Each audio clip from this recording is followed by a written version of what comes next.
America के राष्ट्रपति Donald Trump ने अपने आप को वेनेजुएला का एक्टिंग प्रेसिडेंट यानी कार्यवाहक राष्ट्रपति घोषित कर दिया है। ट्रंप ने कहा है कि फिलहाल अमेरिका ही वेनेजुएला की सत्ता चलाएगा। इससे पहले आपको याद होगा, ये बहुत बड़ी बात है और पूरी दुनिया में इस बात की चर्चा हो रही है कि अमेरिका के राष्ट्रपति ऐसी बात कैसे कर सकते हैं जहां वो ये कहें कि अब मैं ही वेनेजुएला का एक्टिंग प्रेसिडेंट हूं। यानी एक प्रकार से अमेरिका ने वेनेजुएला पर कब्जा ही कर लिया है और अमेरिका ही उस पूरे देश को चला रहा है। आज के ज़माने में क्या ये संभव है कि एक देश खुलेआम दूसरे देश पर कब्जा कर ले और एक देश का राष्ट्रपति ये कहने लगे कि मैं ही उस दूसरे देश का भी राष्ट्रपति हूं? ये पहले के ज़माने में हुआ करता था। आपको याद होगा 18वीं और 19वीं सदी में एक देश दूसरे देश को गुलाम बनाने के बाद उसे अपना उपनिवेश बनाकर उसकी सत्ता का पूरा नियंत्रण अपने हाथ में ले लिया करता था। लेकिन 21वीं सदी में यह पहली बार है जब किसी देश के राष्ट्रपति ने खुद को किसी दूसरे देश का एक्टिंग प्रेसिडेंट घोषित कर दिया है। ट्रंप का यह कदम अमेरिका की विदेश नीति में एक बहुत बड़ा बदलाव है।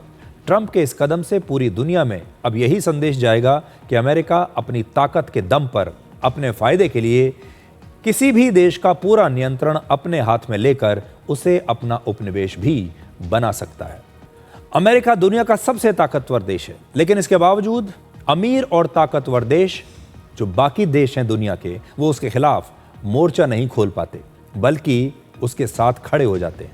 अपनी सुरक्षा के बड़े फैसलों में अमेरिका पर ये देश भरोसा करते हैं, अपने देश में अमेरिकी सैनिकों को तैनात होने देते हैं और इसकी बड़ी वजह यह है कि द्वितीय विश्व युद्ध के बाद लगभग 80 सालों तक अमेरिका ने अपनी ताकत सीधे थोपने की बजाय संयुक्त राष्ट्र, IMF, WTO और नेटो जैसी अंतर्राष्ट्रीय संस्थाओं को खड़ा करने में अहम भूमिका निभाई और बाद में इन्हीं संस्थाओं के जरिए अमेरिका ने पूरी दुनिया पर अपने इन फैसलों को थोपा भी और उन फैसलों को सही भी ठहरा दिया। पहले अमेरिका अगर किसी देश पर कोई एक्शन लेता तो इसे लेकर वो एक आम सहमति बनाने का प्रयास करता था, लेकिन वर्ष 2003 में इराक युद्ध के समय अमेरिका ने इसके लिए संयुक्त राष्ट्र से समर्थन हासिल करने की कोशिश की और 49 देशों का समर्थन ले भी लिया। उस समय अमेरिकी हस्तक्षेप को डर और ताकत के तौर पर दिखाने के बजाय उस पर दुनिया में आम सहमति बनाने की कोशिश की गई।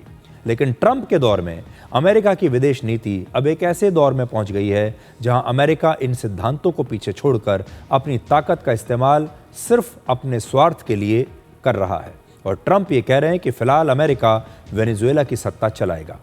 अमेरिका के इस कदम से ईरान, डेनमार्क और कनाडा जैसे देशों में एक नया डर पैदा जरूर होगा।